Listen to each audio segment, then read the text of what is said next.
e folofa ma fatalo fatul mai manga lo tatu tunu le ne fiafi malo le ngalu lue malo le tawa ta e foi va matiute sa fe ngai le ni yaso proclame sulo lama pe ma sene fa first status fa moe tatu fa malo no wa tunu manu ye fa manga luenga sa fe tai tunga ele tatu tunu malo fa to tini le yaso so fo manu ye le fan fa malo lo tatu tunu tatu le mafuta ila son naf apa sai so tu tuangia saya foi nai fa lave na son naf ya ma le mau mai tatu maftanga naf ya fa malo la van ngal lu le nevayas waru tatu tonu las foi ya ma fa solo foi na tatu wanga tu le fai ya novembro ya wal vas fo le o tonu vas fo ya wa tatu se atu fo ya tesem ya po tatu se atu ya mas wakili nde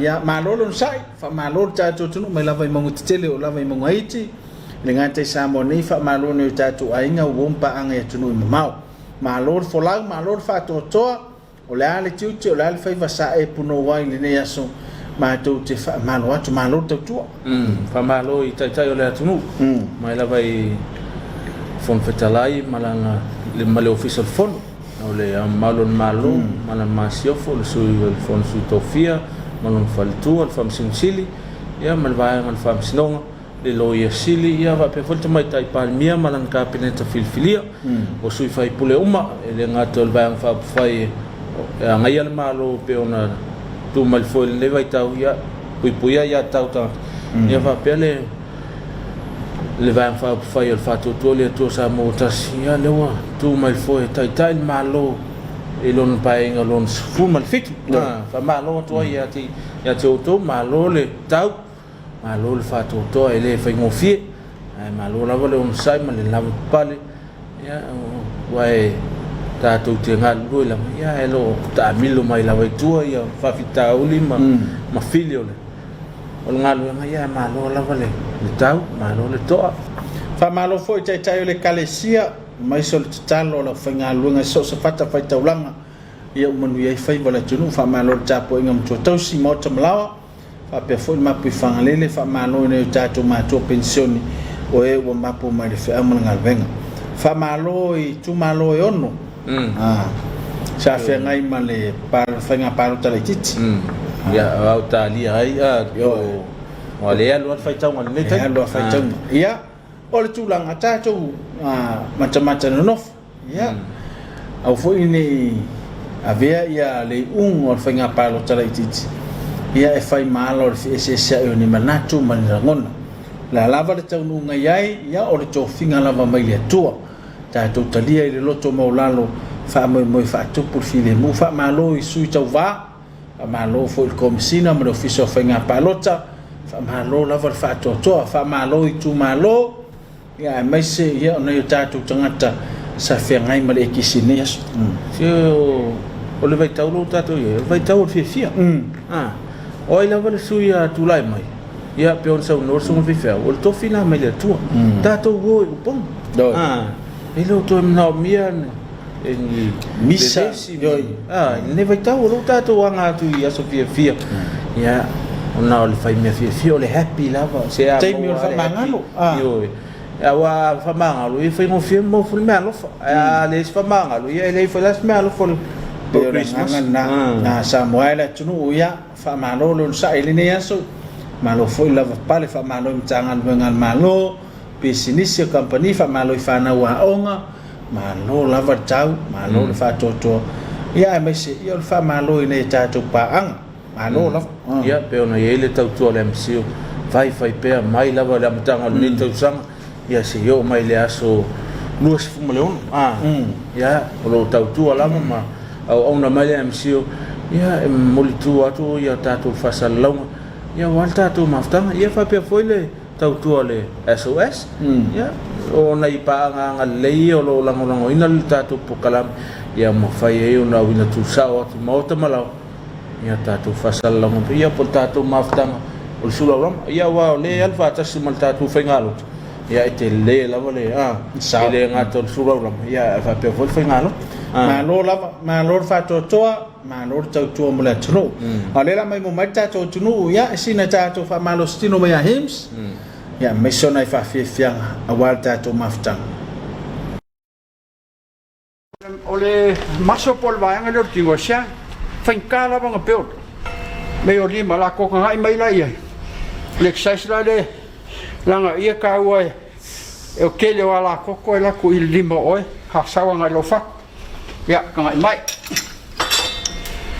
e ya ka kasi mo as loa kodo fa lima odo fitu valo iva sfolo ya koma sui lo tua vale ole lima le tua vale masanga vai le tinor ka ai kaunga pareng ile as dua dor fa lima ono fitu valo iva sfolo tasila le ba na silion tao au lima mai lua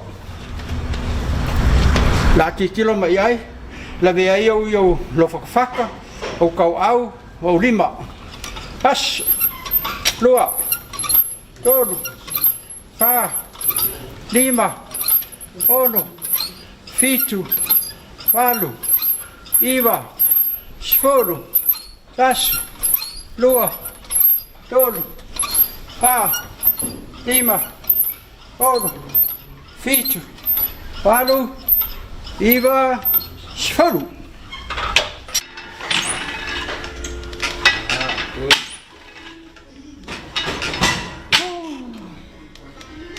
Amarstino Moleola. Exercise is for life.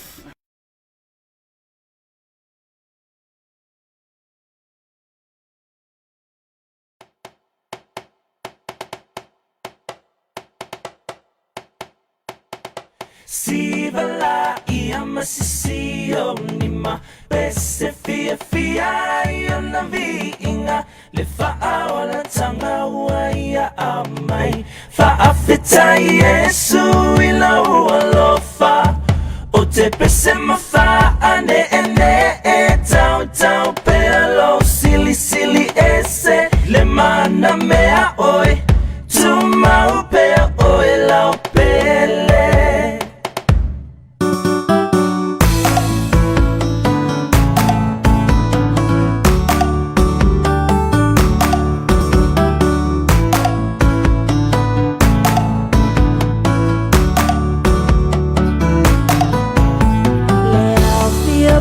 poto mai tato si ilefa afetai mule vinga ya Yesu lo tato metai awa o ya ua mafuai le mafutanga le nei ua fai tato fia ya Yesu fa atasi mai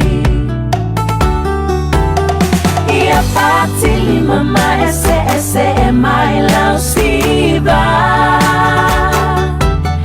e matango fiela to faola ina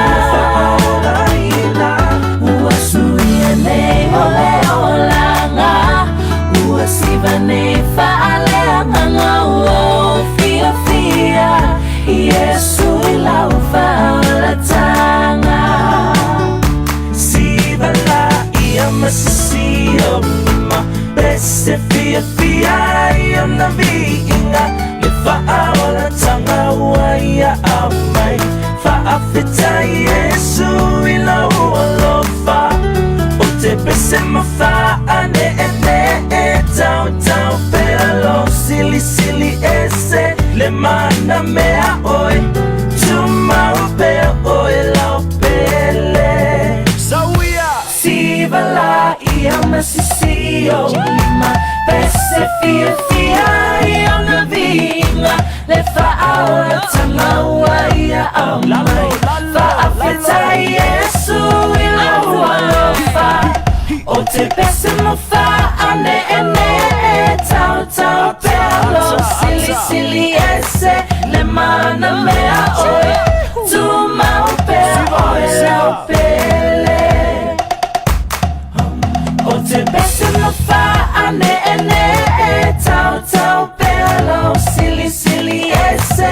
mana mea oe tu mau pe oe lau pele.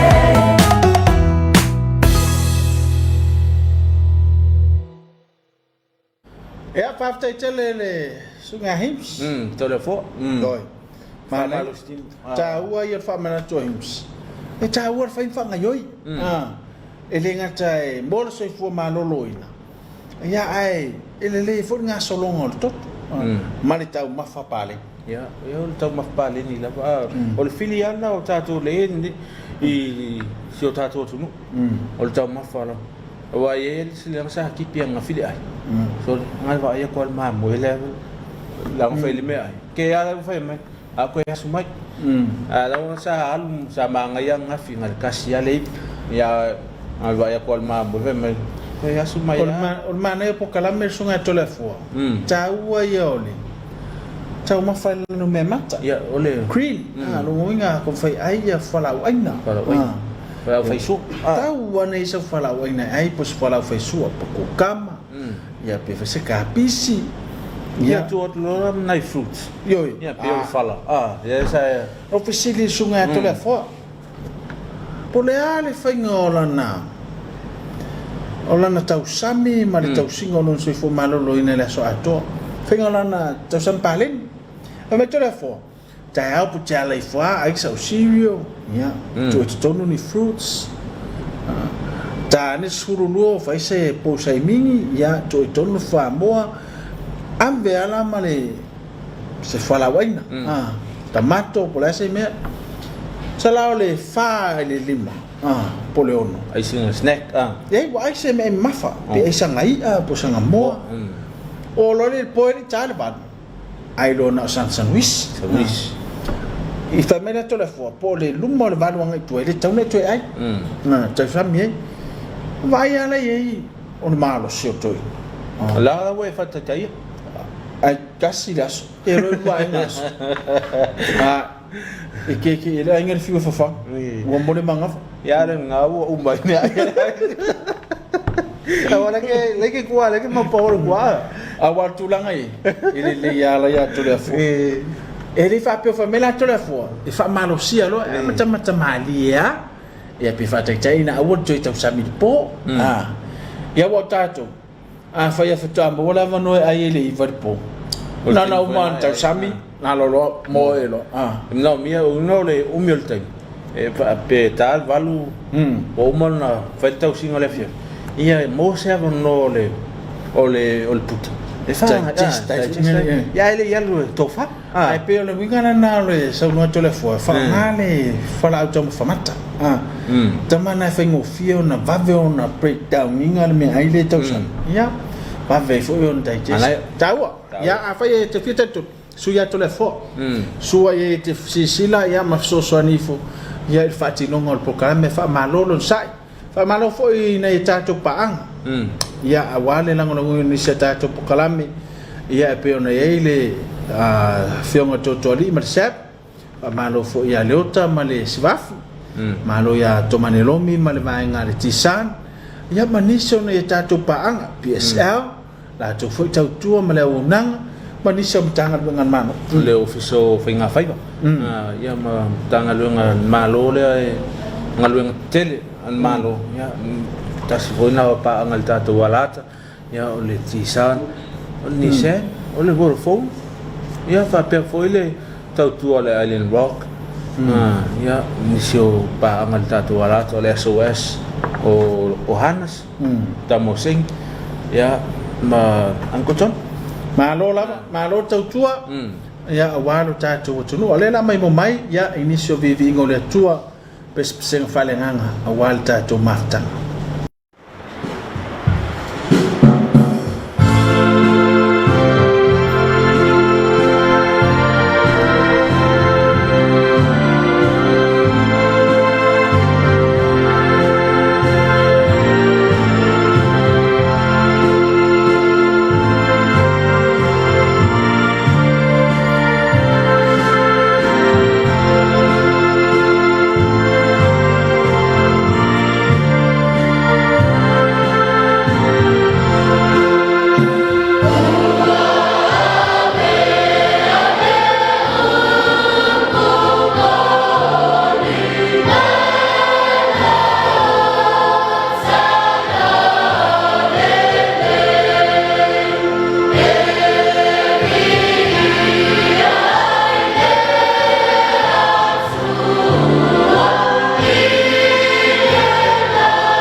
ia o nisi na o vivi ngole tua pe mai mom si sila merta to tunu fa malo tau tua mtanga lu ngor so fo malo loina malo lava ia me se afai le feso tui so fa lo tu pupu o le fa solo altu fa nga solo tele o ta e o le e usu mai ia awa la ku foi le vengia tanga lu ngai no la fa nga solo foi itu ia fa malo lava malo nga lu ia toi titi lava fa so polia walu au le vals doi vals no malo ale o sai malo fa toto malo tanga lu ngolo fa malo tini mo ya mo le tau mo le nang fa malo ko fa fa malo tai au le fa unga le sila vanga tawona la am foi tu sa watu ela walata le fa casa tv le fa unga malo la so tai au o le tu laiva ya tu sa watu fa sala unga tatu walata I malo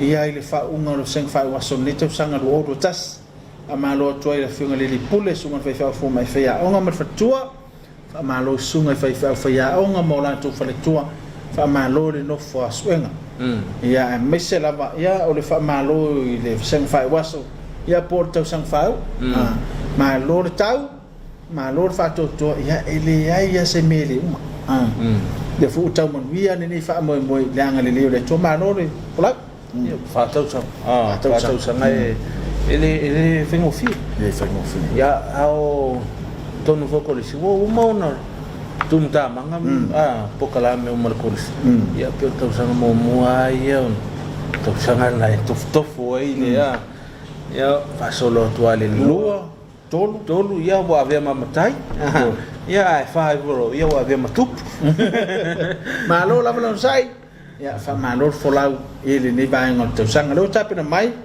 le stato tofi sunga atu pua fana ya ma tu pua fana paulo ola of so sonia le fakasai masina mo le tatu tapu fa pene le tua fita fa fonga tatu smen mai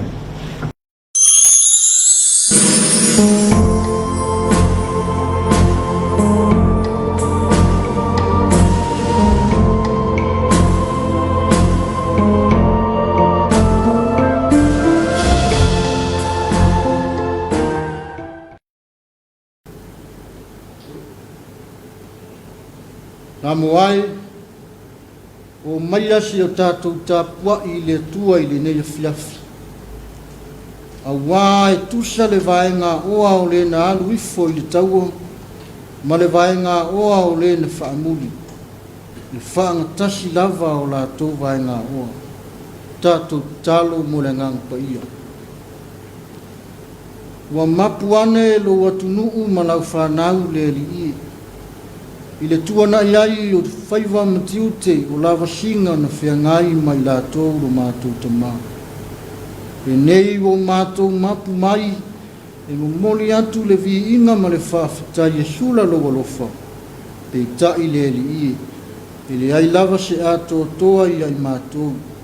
O le ala lea o lo mātou whaatangisia ai o le mana o lo wanganga pa ia. Pa fio mai. Se e ai la ina loto ma nganga uma o lau whanau. Ina iau mātou whaia lava le tāpua inga I lau fio. I le wha silisili ina o lo lava vi inga. E ala lava ia Yesu le mātou tālu. Amen. O le whaitawina o le whionga pa ia le atua. Tusi whiwhilia o le nia fiafi. Mo maua mai le whenga tuai. Samuelu mua aolona mata upo e tolu se fulu. Faitau le whai upo e lua se fulu. E ia whangata mai le lua se fulu ma le lima. Whafonga o te whaitawina. Nā o ni nai whai upo. Ua awe tā vita ma moe ma povi. Wana tau tuli atu I luma o le tasi dafu. Wa wana tau whailani o vete nei a tāwita. Wa o atu tāwita I tangata e lua se lau sa le la vā o na muri atu I tāwita. Sa no nofo I le aria o pesora. Na o mai la tau e whawhitaya I la tāwita. E whawhitaya I fo I le nuu sa I la te ia. ua latalata atu tāwita i le nuu o nā lofa atu lea o ia ia te latou. Ona whai atu ai lea o tangata ngaleanga uma ma le ulawa vale o le nuu na o matawita ua whape atu. Ona ua le o i latou ma i latou. O le mea lea tātou te le amatu ai i latou ni vete na mātou whao mai. Na ona taitasi ma taitai atu la na wā maana whanau ma ia latou o. A ua whai atu tāwita o usoe a wae le whapea o na whai mea ua fōa i mai le li ia te tātou. Mana leo leo ia te tātou. Ma tuina mai i o tātou lima le au na o mai tātou. O ai fo i se whaalongo ia te o tōu le ni mea. A wae tusa le vaenga oa o le na aru ifo li taua. Ma le vaenga oa o le na whaamuri oa. E whaangtasi lava o lātou vaenga oa. Whaamanuia mai le tua i le tātou whaalongo ma whaitau le na whiong paia. Ma ia te ia pēr no lava vi inga. Nei māsa umai o i le whaavau lava. O nei mā whauwhaunga whalea nganga. Ta ialai nai le nei a whiawhiru Samoa.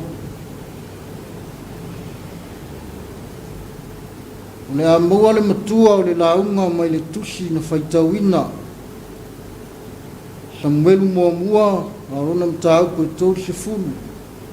O te fia whaongaina le whaiupu e lua se fulu ma le wha. A wae tusa le vaenga oa o le na luifo li taua, ma le vaenga oa o le na whaamuli. E whaanga tasi lava o la tō vaenga oa. O le manatu e fia whaama mawhaina o le nea fiafi, o le whaasoa alofa. O le whaasoa alofa. O tā vita o le au auna, ua mawhana whana le ola mafuta malo nātua. O ana ngai o inga maana au aunanga. O loo whaailoa mai ai luna whaalango lango tele i le tua. Malona alofa tūnua. Ua fo i mai tā vita ma le toa whāse lau, ma le oloa tele whaatasi ai ma mea umana ave ma whaoa i Amerika. Ua whaafetai ai e tangata e lua se lau na le ma whai o na o i taua. Whai mai nano nofo ma whaamuli i le aria o pesoa. Whai mai o lātou la tanata atu i le nuu. O nā lofai leo tā vita ia i lātou. Peitai, uanga le angai nisi o tangata e tō whāse lau na o i taua. Ua whaape atu. Ona ua le o i lātou mai tātou. O le mea lea e le ais ke lātou vāenga e maua i ta mau ainga. Ma le oa na tātou whao mai. Ona whai atu ai lea o tā vita i le nuu o usoi. A wai le whapea o na whai mea ua fōa i mai i le atua i a te tātou. O le ta mau ainga, o le vete tele ua tātou maua. O whaamanu yanga le atua mo i tātou. A wae tutusa le vaenga oa o le na luifo i taua, ma le na whaamuli. E whaanga tasi lava o la tau vaenga oa. O i o lo whaavai ai le tū la whonu, o lo tausia ma masani ai i sawa elu, e o mai i aso nei. E tutusa ai tangata uma, e tutusa le tau i o le tangata na alu, ma le na whaamuli. E tutusa le tau i o le tangata na mua, ma le na muni. O le na usu i le tae ao, ma le na sau i le afiafi. I oe Samoa, o le whaasoa alofa. E tufa ma whaasafua atu me alofa. Ua i ona lima, e ola ma manui ai nisi tangata. O le whaasoa alofa, e te alofa ma e anga le lei ai lo uso a tangata. Fesoasoani i e vai, lavea i e o pupua ngatia. O le whaasoa alofa, o lo whaia o mea le lei e manui ai tangata uma. O lona winga e tutusa tangata uma i lau whaasoa. O le whaasoa e fua i le alofa tu noa o le atua. A wā a whai o tātou mauti noa i lo tātou wola whātua tua. O le tamau a inga ma le ola o tātou maua. O le poto ma le ata mai. O mea ia le atua. Ia whape nā fo i o na tātou fia fia e whaasoa atu ia manuia. Ia ola ai nisi tangata. A toa ma le ngā luenga le atua. O Yesu ke viso, o lo tātou wali i whaaola. O le whaataita inga sili lo nā lo whaasoa mai. Ina ia mā ngalo tātou wangasara. E ala i ona maliuti ngā. O lona toi tū manu mālo, ua whaaola ina ai tātou i le ola e whaavau. Ona o Yesu. Amen. Tātou vi i le bese se lau whaas fulma le fitu.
Tātou tarosanga, tātou wifo malikitala.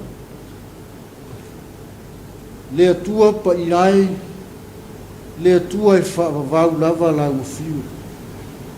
Mo e lava na e whaia mea uma, i lea i lava se mea na whaia e le i whaia e oe lo mātou tua. O le atua ua ifo iai Samoa, o le atua lava oe mo le langi ngā malalo nei. O mātou mori atu le whaafitai, o le vi inga ma le whaamanu i la wafio le ali i. A wāwa mapu ane lo watunuu ma lau whanau. I le malmalama o mawai atu na whenga iei i whaamoe moenga o la wasinga o le tangata malana na atiai. Le nei le ali i o mātou whaafitai le walofa. Wāwa e mo moli mai le soifua o lo watunuu. Mo mawai ma le manuia le nei afi lo mātou tamau.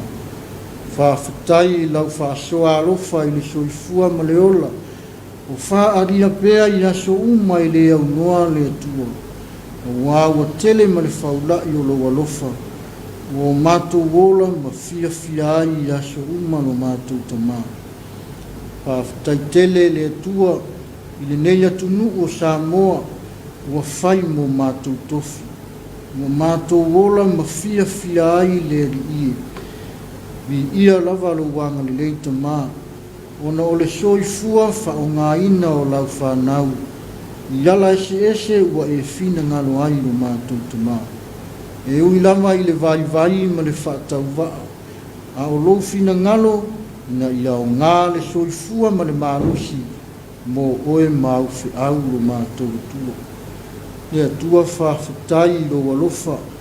I le ngata i o manuia whaaletino o whaasafua ma tufa mai i aso uma i le au noa. A o manuia fo i whaalea nganga le li ie lo mātou tama. Ua mātou mawaina le tua. O au a fionga pa ia e a o ai ma o ina ai no mātou wola. E whaatonu folau le sāwalinga sa moa. A o mātou iai le neso i fuanga lo mātou tua. Whawhitai le nganga pa ia. O le whesoasoani tui mo i mātou i mea uma. E vai ai le li ie. Whesoasoani mai mo i mātou. Teimi o le mauti noa ma le mautonu le li ie. Au mai ale wha moe ola i o mātou tangata. Hili mea uma le nganga whawhetai o lau whanau. O le tau langa o le tōgi ola. Na e whaia i lau soifua pa ia. Na e a fio mai ai na ia tōngi ola ina Samoa mo o tangata ma le lalolangi a toa. Ina ia maua le awanoa i lau manuia whaavau. Pe a whai e talitonu ma whaatuatua ma le salamo whaamaoni i lau fio. Ia fo i lava i lau fio le viinga o le whamanu nei maso uma e o i le whaavau. Pe tai le eri ia. O i mātou lava o au auna i le whaamaoni. O tangata i le tusa i lau si le whanga lo mātou tua. O mātou ola le whaamaoni o luma. O mātou au unanga le eri ia. O whaatungtungu lima o na whaia le eri ia lo mātou tama. O le ai foi sovi inga e maua i a mātou o unanga le eri ia. O mātou tano ai ma le loto whaamawalano le eri ia. Sei e whaamamā ma whaamangalo mai i mātou lo. Whaamangalo ma whaamamā Samoa. E a whai ua le tusa lau sila mai. I whaatinonga o whaiva matiute. O amionga maanga i asu whai soo. Ua le atangia ai fo ringa alofa o la fio le eri. O mātou talo ai ma le nganga whaamaulalo. O sina mata uma o le toto lo walupele o Yesu Keriso. O lava lea e mama ngalo ai mātou. I a o ina pea i mātou na i o mātou maua le salamo. Fuli tua i o mātou leanga. Fo i atu i la ufio e au auna mawhaia lo fina ngalo le eri. Whamanuia i a Samoa mana o unanga le eri. E iai lo wanga le leilo mātou tamaa. Tono lo watu. Ngai o mātou mātua mātutua. Ala lātou tāpua inga whaiwhai pēa i lasu taitasi. I a tausia i le paolo lo alofa le eri. Mātou tālo le atua. Anga le lei e o mamai ma fia maua lau whasiosoani le eri. Le sau nia ala o whaamalo longa i le soifua ma le mālosi. Mātou tālo lo mātou tamā. Le nei wai tau tau whaiuwi u la mātou fōlaunga ma le sāwalinga lo atunu u le li au ai tū la fua i Samoa. Na ia malu tapu au ina le fōlaunga. Na ia maua pēa le mālosi ma le soifua manuia mai la o fio le li ai vi i ai oe lo mātou tamā. Wha manuia i au nanga ese o lo fitai tunga iai le ola o lo atunu u mautangata. Wase manuia lau tele o lo atunu u le li ia mana fi au mga luenga lo mātou tamā. Manuia i le nei au nanga o atu ai lo fina ngalo turu inga uma o le lalolangi le li i wha mana ina e la ua fio i soifua wha o ngā ina ina ia whai ma vi inga o oe lo mātou tua lo mātou tamā. O nisi ia o a mātou tālo le li ma tasi ma tālo lilo le loto le tangata lava ia. Whaia lava lo fina ngalo ai le o mātou loto. A o le manuia ma le file mu mai la o fio le atua le tamā. Le alofa sili ese o Yesu Keriso le li ilo mātou whaola. I le mafutanga manou lava nganga pa ia i le mawai le li i. Tu mau maia i o mātou unga. Malunga o Samoa, malau whanau uma i le lalolangi.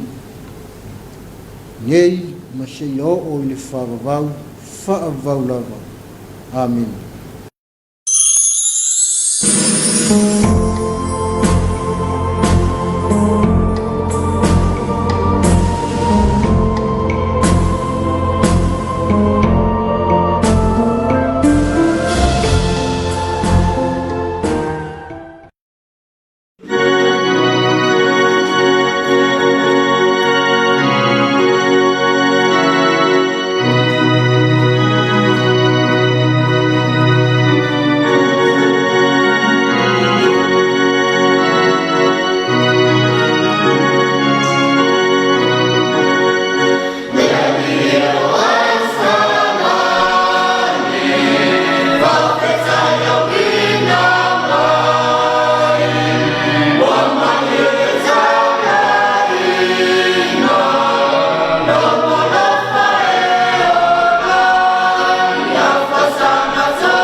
whaafonga le langi tātou taulanga osi, ma taulanga whaaftai sula, whaamanuina le lofo le tua. Pero taita ia sunga ia tupua whanawhana, Paulo, o le aososoane le whakasai masina.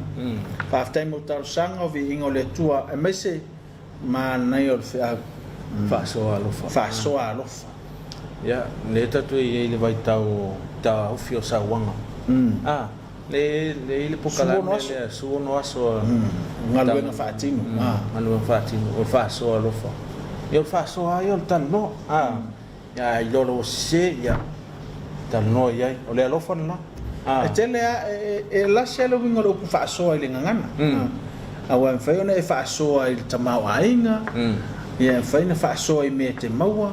E mwhai mwhai na e whaasoa whaatualalo o whautuwanga o tima inga.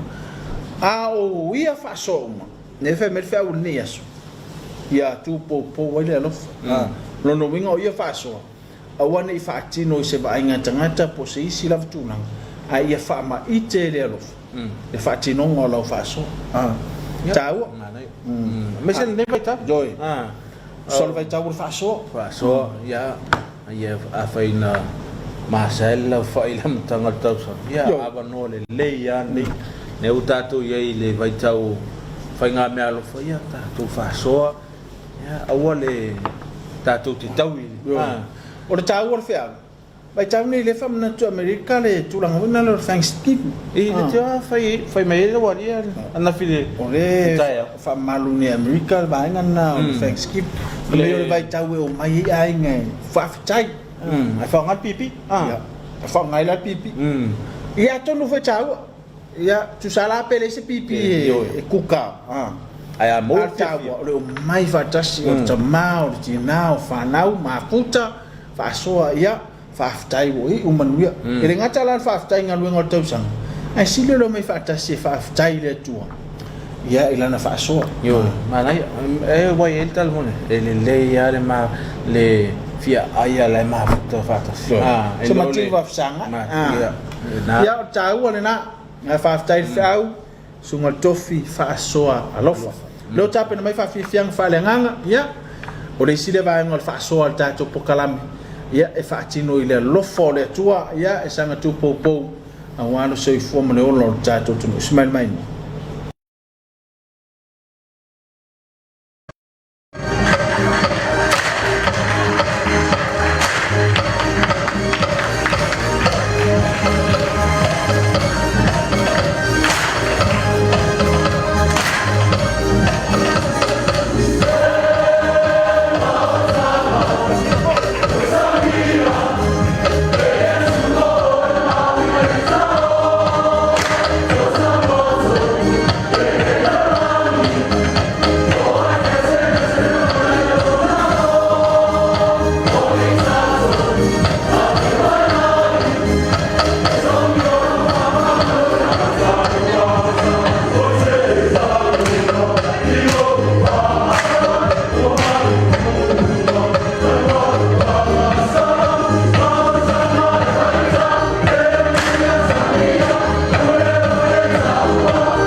Maia loa se o whapale ina oe I la uvi inga Ono mamaru pa ia ia whanene ina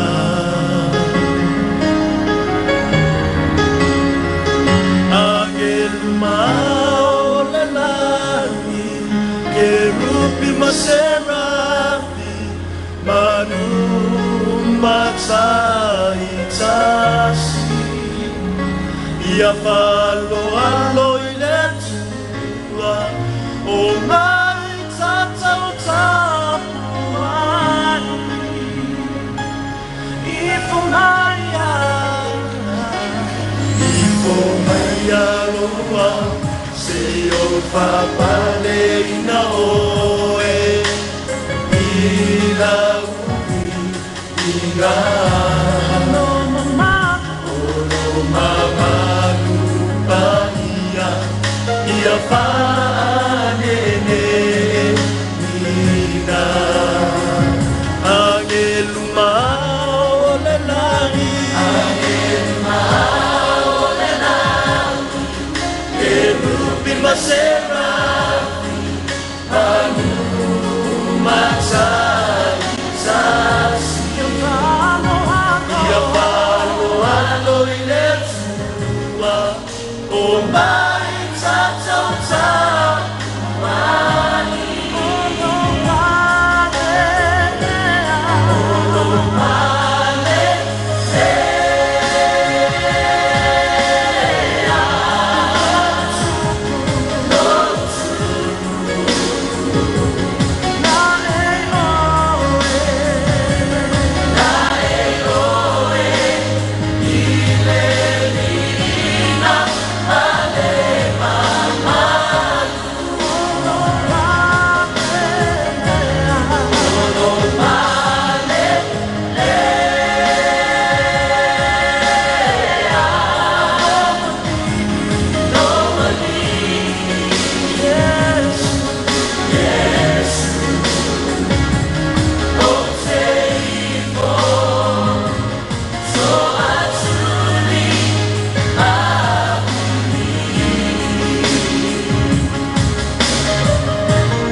fianga whaleanga, peo na mai mo mai tātua tunu, ia o tāpena mai lisi vai.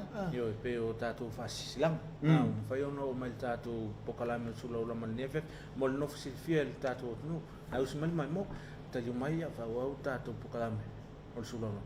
Pasisilanga men maftanga o tina le kalesia fa potonga Cristiano Samoa. O le afono le komiti la ititia le maftanga o tina. Ile asolulu asomuomo te sema lua afe lo tasi. Ile ane Viliamu itamalingi. Ile itu la iva ile tayao. Fa amole mole la le kola lan moana.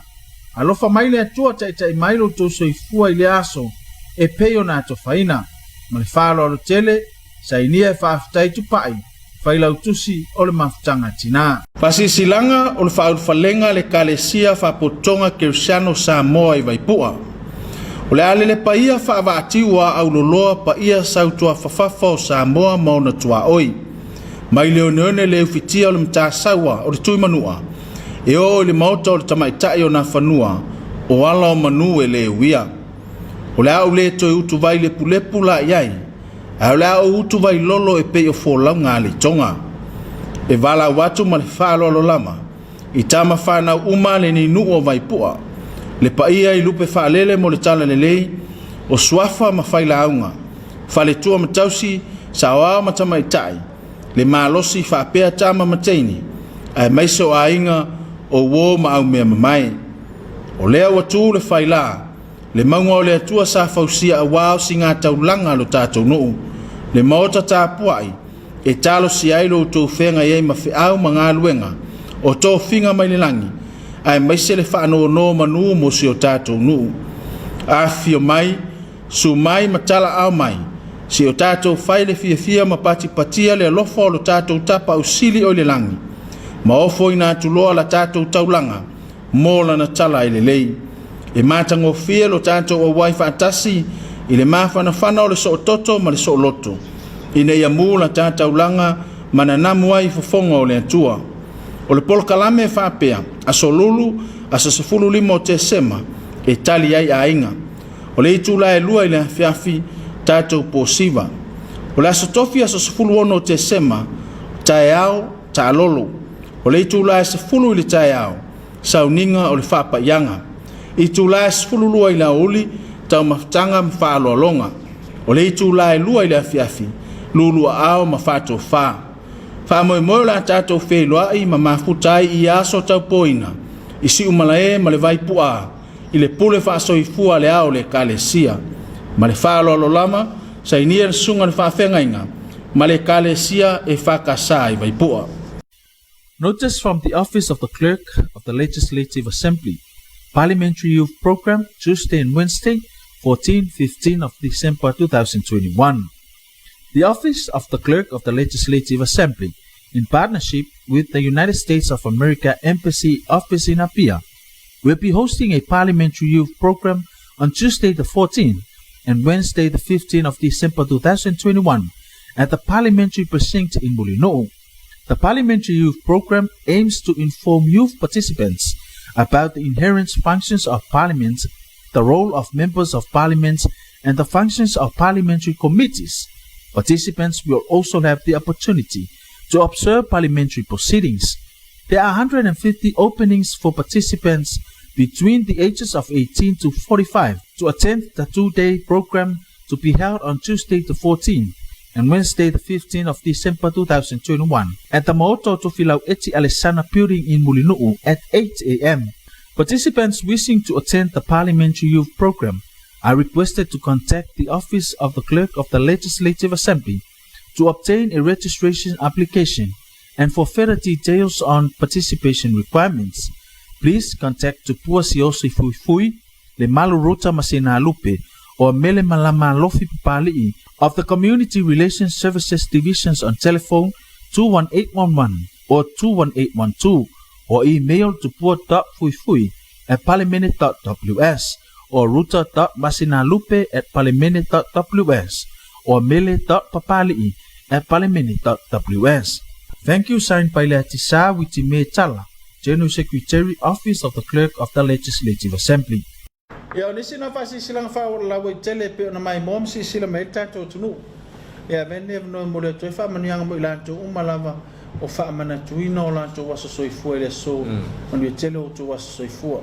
Ai foi mo we fa no noanga i foi na ile fionga le pule la tane sunga le fu pule ono to sea o le tinai le vala pa ia le tua. ia posiona tua a pe foi le sunga ia fata vala pa ia le tua tira pensione malolo ia matu talo ia fa ma fananga le tua i te mi fanga talo tau na sanga le la to lo anga mai nga lu nga le fia si tau to na ma to sanga le mu a pe foi ta to anga i mota malao ya pe fai le mu boa ta to wo le as fraile ia wo mal le vaiaso ya la to foi o fia ngai mta fo ma fia ne fia to e ai po sanga le mu te foi wa mala mai futa yao ya fiu tamam tina sue ya aole fai ala você ngai ngoi ne fia ta to ai mo le ato matua ya ole talo lavana ya tau to na sang le mu paftai na ya ta to pang long ila le ta to pokala me sulo la ne fia pe ona ele mco pa pe foi le SOS pa ngaleia la wala hata ya mo fai ona wina tu le nei maftanga i mauta malao wale mai mo fa fonga le tunu ya tatu filo ile as fota eu mai le kulisi fa au malua o le la tatu mafuta mai ile talfa ta ya wa tele ya no ta wa ta la mafuta le fief ya ai fa te tele sa mo ile mai mo ngate sa moni a pe fo ya tunu e ma a fa fo sala sengana fa mangalo tu le fa kasa tv o leo la ta wulu ngatu ya ta to kala no sulo blama ya e se ata pupulea ya e me se fe awolo momoni mai malo fatas ya awale tato ngalo lu fatas ne vai tau fa ma faina fa ta waina le tao fio sawang e fa sanga e tinama tama ta walunga to tato kalame mal fa sol ne fiafi ya ile fa au taua tato te tu fatas ai wale fa mo ne fiafi to fa so